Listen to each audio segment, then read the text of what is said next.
Ole Miss linebacker Chance Campbell joins us, as he always does, on Mondays here for a visit with Chance Campbell, presented by The Rogue, 4450 I-55 North in Jackson, or therogue.com. You can check out their collegiate collection. It's almost holiday time. I guess Black Friday is 12, 13 days away, something like that. Everyone's going to be doing your shopping. Make sure you check out the collegiate collection at the Rogue. Pullovers like the one that Chance has on right now. Lots of other stuff for the Ole Miss fan in your life, for the Mississippi State fan, Alabama, LSU, whatever, Auburn, whatever the case may be. If you got loved ones that for whatever reason that's their team, you can get gear there as well. 4450 I-55 North in Jackson, or therogue.com. Chance, how are you? I'm good. How you doing? I'm good. Just a kind of a routine Saturday for Ole Miss football last week, right? Just kind of normal, nothing really to talk about. That was a crazy day. I'm curious from your perspective. I mean, take me through that day. Do you get up and turn on the TV and see everything happening in the Grove, or did you kind of avoid some of that, or how did your day sort of begin? Yeah, I always with the night games, our wake ups are a little bit later, which I wish I took better advantage of, but I'm like up kind of early on game days. So I actually I think I got up probably like 6 something and just kind of like laid and rolled around for a little bit. And I was like waiting for something to do because breakfast didn't open up for us for a little bit. I you obviously sleep with a roommate on the road. So like I was trying not to wake my buddy up. I room with Mark Robinson. So I was trying not to wake him up. So I didn't cut the TV on, like, because I didn't want to wake him up when it came to be time. So I actually didn't see game day until I got back. And like I think someone had put in a group chat, texted us that like Kiffin was going to do the guest pick, which was hilarious because I hadn't heard of that. So like the only really clip that I saw of game day, they weren't like talking about our game. They were looking at I think they were looking at the Auburn Mississippi State game, but I watched a little bit of that. But my parents have recorded it, so when the season's over, I'll probably, when I get home, I'll watch it.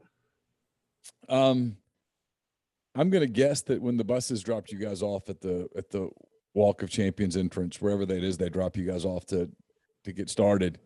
That was a little different even than what you'd already seen before. I mean, from talking to people, they say the Grove was just different than it maybe even was for the LSU game when people were talking about how crazy it was then. I know you and I've talked about this routinely over the year, but could you sense something different in the air? Yeah, I think probably the 2 biggest things that like let me know it was like was different. Because we had talked about like when you're walking through, like you don't really know how deep it is, but it started earlier. So like we'll have guys that meet us at the start of the Grove, and you'll kind of see them as they're driving up, and like so that they had to walk through a crowd, and like normally don't have to do that. So like the Grove was backed up a little bit, so I was like, oof, probably a lot of people. And then normally during the Grove, like I said, I'll keep my headphones on and I'll walk straight. I probably look angry. I'm not angry, but like I like walking down, and I like walk pretty freely, but like this time, like it was not, like it was like backed up. And so I was like, like, why is that? And I guess they're like, so many people were like reaching out. People were like kind of going side and side. So I think it was just like, it's kind of nuts. I think there was a lot more people, and like the energy was pretty crazy. That energy carried over to the field, whether it came from the Grove or whatever. Lane Kiffin talked earlier today about how kind of backed off you guys in practice last week. He thought it helped. Y'all had fresh legs, lots of energy. Defensively, I've got to assume the first half of that game was about as dream come true as you could hope for, right? I mean, you guys played about as well as you can play defensively. Yeah, we definitely a lot happier than how we came out against Auburn. Like that one kind of draws a comparison. And then even honestly Liberty, because I think we came out a little bit stronger, had like did a better job on second and third down, getting off the field, like not extending drives as much. So it was cool, and I think it was neat because again, it wasn't like a schematic thing. Like we didn't have anything crazy. Like obviously you'll put in some new stuff week to week, but like really wasn't much. It was just like it was cool to see our defense play like the way that we knew we could play, like for that half for sure. Sam Williams said earlier today, he said, we had to make up our minds that we knew what we could do defensively. We just had to make up our minds that we were going to do it. Is that something you guys kind of talked about? I mean, because you guys these last few weeks have been on the brink of really playing strong defense, and it looked like to me it just kind of all started to come together Saturday a little bit more than maybe it had over the course of the last, I don't know, since the Arkansas game when that was not the way you wanted the game to go. And ever since then, you guys have kind of done. You've had moments where it looked like it was coming together, and then Saturday, of course, against a really good team, you just popped them. Yeah, I think that like Sam probably said that really well. It was a lot of it is like a choice, like just the way that you come out and like the difference between like fitting on a block and really trying to like displace it, or the difference between like getting a guy on the ground and then or like trying to take him to the ground and keep him like get some knockback yards. So a lot of that's like kind of a demeanor, and we talked about like we've seen it at times like doing the right thing, and then we've seen it at times like not the way that it needs to be. So like and that's something that's like a small thing that's like a really big thing. So I think that's something that we tried, and I think there's still times where we didn't get what we wanted in the game, but it was a lot longer. Like we saw more consistency, I think. You guys had some moments in that game. It was 15-10, Ole Miss led, and um, there were some moments where you guys had to make plays. You had to make stops. A&M had the football where a touchdown puts them ahead, and all that work kind of goes by the wayside.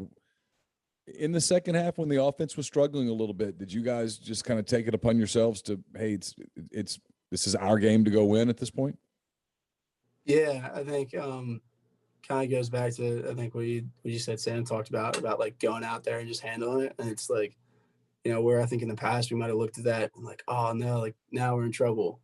Well, like I'm sure our offense has felt that way in the past. Like, all our defense isn't going to stop. Like now we have to score every time. So like, even though I'm sure that was tough for them. There's also like a fun part in that being like, all right, like we can help the team out. Like we can go win a game on defense. So like when you're in a situation where you feel like the pressure's on you, like sometimes pressure is like it's an earned thing, and like that's kind of fun. So like, and we weren't playing from behind, like because our offense still put up like it's funny because I think the final was like 29-19, right? Yeah. So we put up 29 points, and like I'm sure guys on offense are disappointed in that. Well, in my opinion, if you put 29 points on the board, you should win a football game. Um, so but it's like cool, like you're playing with the lead now. It's like, all right, go defend that, and then see if you can even help it. So it was fun. 9 of those points came from you guys though, right? I mean, you had the pick and all that. I was going to ask you about a couple of guys because you watch. I always think it's interesting to see older players like you, the way you guys get excited when the younger players make a play. A guy like Ashanti Sistrunk, who's kind of worked his way into playing time, got forced in probably to play more snaps than what was planned for when Springer got disqualified from the game. When he makes a couple of big plays like that late, how exciting is that for an older player like you who's kind of seen his development over the course of the season?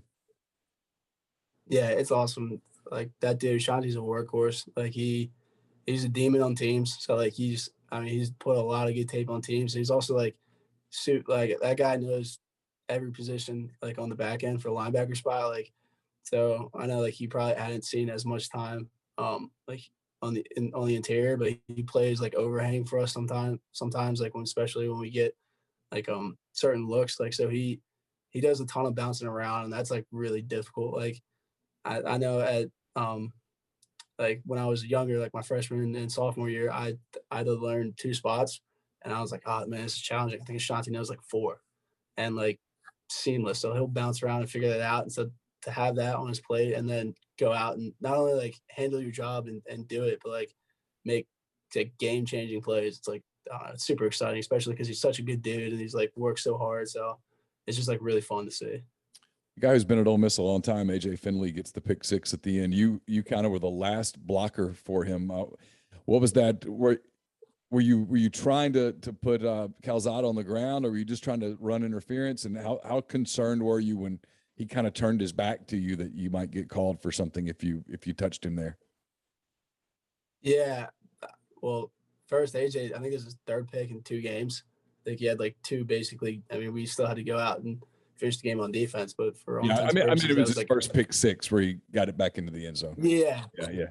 I was just saying that was like Oh, so yeah. he had like 2 basically game sealing picks like back to back weeks, which is like that's awesome. So he's playing at a crazy level right now. But like when he threw that, I always remember watching on tape, like I don't know. Sometimes it's fun to see on tape. Like I think of the DK Metcalf when he like ran the dude down, and then sometimes you'll see guys go throw a block.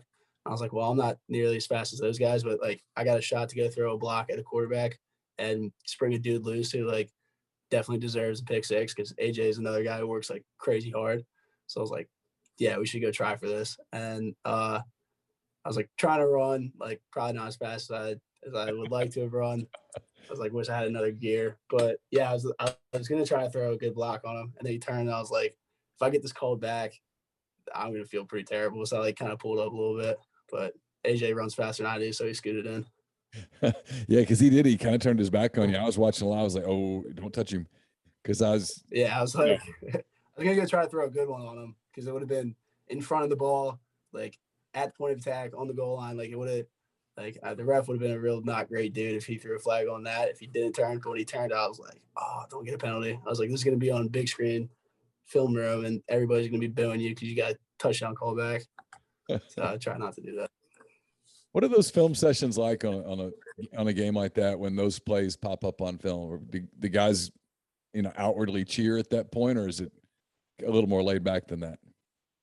So I think that's probably one of the really cool things about this team in particular, and I think that's established from the staff and like adopted and accepted by the players. Is like guys were really happy Saturday night, like because that was a huge win. Even probably like rolling into Sunday morning, but we do our film on Monday, so like those players are huge and they're celebrated like they should be. But like there was still a lot of things in that game that like when you put it on tape, you don't love when you're wearing an Ole Miss jersey. So like it's cool because it's like you're excited, but you also realize like I don't know, winning kind of cures all. So like when you get a win, it's really easy to let that numb you and keep you from looking at all the stuff you didn't do right. And I'm really glad that like we don't really do that here. So like when you put it on the big screen, it's fun, but most times it's fun because that's a distraction from the clips that you just saw a couple of times ago where you're like, oh, I didn't play that the way I wanted to. So you guys have a challenge this week because you go from obviously the big game atmosphere of the 11th ranked team in the country coming to your place and college game day and all of that stuff, right? I mean, A&M was in the title picture. You guys ended that for them, but going into the game, there was a path for them. Vanderbilt doesn't have a path to a championship. I mean, they've really struggled this season. They're let's see, they are 2-8 overall, 0-6 in the SEC. They've taken some beatings from teams. You guys are a monumental favorite. How difficult is it to keep your focus, to not have a letdown, to kind of just go about your work and make sure that you don't ruin everything that you've accomplished, in the previous weeks against Vanderbilt on Saturday? Yeah, I think there's probably like a few things that goes into helping keep from doing that. I think one, like guys talked about, and I don't really know the history super well because I haven't like followed the SEC for really long, but I know guys talked about like Vanderbilt giving Ole Miss fits in the past. So that's definitely one thing. Like when a team kind of has your number, like you gotta always keep another eye out. And the other thing is like you never like even in the preparation for A&M, that's another like thing I really like about this team is like with the game day and like all the circumstances outside of it, like we didn't really prepare any differently. Like you just prepare to be the best team that you're going to be, and then you obviously see who you're going to play and run looks against them. But it's not really about beating them; it's about being like the best team you can be. And so the good news when you have that approach is like really like highly thought of team or a team that's like struggling right now and not super high thought of, like it doesn't change your approach. So like that's the good news, and I think that's the course this team's on, which is like the way you have to be because the rest of our schedule, like we can beat every team on our schedule, and every team on our schedule can beat us. That's just the way that it works in college football. So I think that's like it's good that we have that mindset. That's not an automatic for teams to have that mindset, though, right? I mean, it's a mindset that a team has to develop over the course of a season and an off season and all that. I mean, I've seen teams ride roller coasters all year long. They'll get a big win and then crash and then come back and get another big win, and you think, well, they've got it figured out now, and then they crash again. And it's like that. You guys have been a lot steadier than that. What do you attribute that to? Is it coaches? Is it some veteran guys on both sides of the ball? I know I can like mostly speak defensively again because I don't have a ton of perspective on the offense, but I can definitely credit a lot of that defensively to Coach Durkin, because he has said since, like, I mean, he said it since we got there, since I got there in the summer when we were looking at like our play scrimmage to scrimmage and even practice to practice. He was like, a good game can hurt you just as bad as a bad loss. Like, you have a bad loss and now you think you're not a good team and you kind of hit the dumps, and that doesn't help you next week. And you have a great win and now you think you're like the greatest thing since sliced bread, and then you come out next week and get whooped. Like, so that win really hurt you. So it's like really about just playing each week individually, and that's something that he harps on, and going all the way back to when I got here. So I'm sure he talked about that before. So I think that's been really helpful. So I know the defense really adopts that mindset, and I'm sure Kiffin on the offense, Coach Levy, I'm sure they do the same thing there. So I think the coaches have really done a good job there. Well, Chance, I really appreciate the time. Good luck Saturday night against Vanderbilt. Again, congratulations on the win against Texas A&M, and thanks as always for spending some time with us. Yeah, thank you. Appreciate it.